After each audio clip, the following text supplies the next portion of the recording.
മാവ് കൊണ്ട് ഒരു റൊട്ടി തയ്യാറാക്കാം. ഒരു വലിയ മിക്സിംഗ് ബൗൾ എടുക്കുക. അതിലേക്ക് ചോളപ്പൊടി ഇടാം. ഇനി ഇതിലേക്ക് ഉപ്പ് കൂടെ ഇട്ട ശേഷം നന്നായി ഇളക്കി കൊടുക്കുക.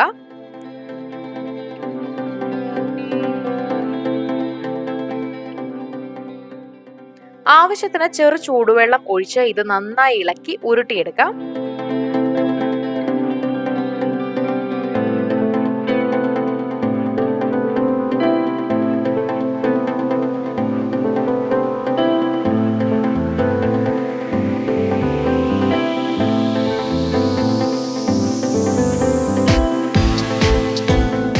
ഇതിനി ഒരു 10-15 മിനിറ്റ് മാറ്റിവെക്കണം.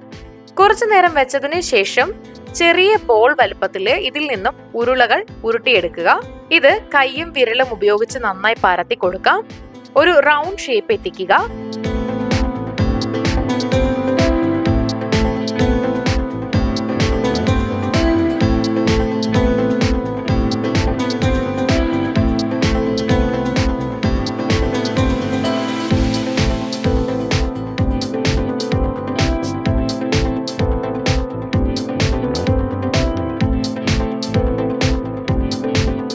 പരത്തിയ ശേഷം ഇത് നല്ല ചൂടോടുകൂടിയിരിക്കുന്ന തവയിലേക്ക് ഇട്ട് കൊടുക്കാം.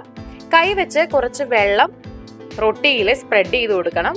കയ്യിലുള്ള മാവ് നീക്കം ചെയ്യാൻ ഇത് സഹായിക്കും. വെള്ളം വറ്റുന്നത് വരെ കാത്തിരിക്കാം. അതിനുശേഷം ഇത് മറിച്ചിട്ട് കൂടെ ഒന്ന് വേവിച്ചെടുക്കാം.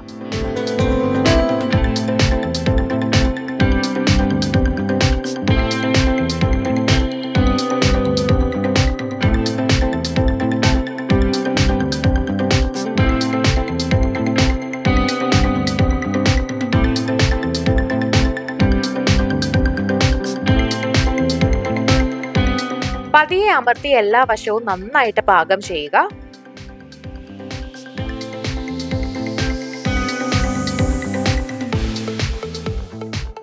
നമ്മുടെ റൊട്ടി ഇവിടെ തയ്യാറാണ്. ചോളപ്പൊടി കൊണ്ട് എങ്ങനെയാണ് റൊട്ടി തയ്യാറാക്കുക എന്ന് കണ്ടില്ലേ? നിങ്ങളും ഇത് വീട്ടിൽ തയ്യാറാക്കി നോക്കുക. വളരെ ഈസി ആയിട്ട് തയ്യാറാക്കി എടുക്കാനായിട്ട് പറ്റും. അപ്പോൾ വീഡിയോ എല്ലാവർക്കും ഇഷ്ടമായെന്ന് വിചാരിക്കുന്നു. ഇഷ്ടമായെങ്കിൽ ലൈക്ക് ചെയ്യാനും ഷെയർ ചെയ്യാനും മറക്കരുത്. ഇതുപോലുള്ള കൂടുതൽ റെസിപ്പികൾക്കായി സമയം മലയാളം സബ്സ്ക്രൈബ് ചെയ്യുക.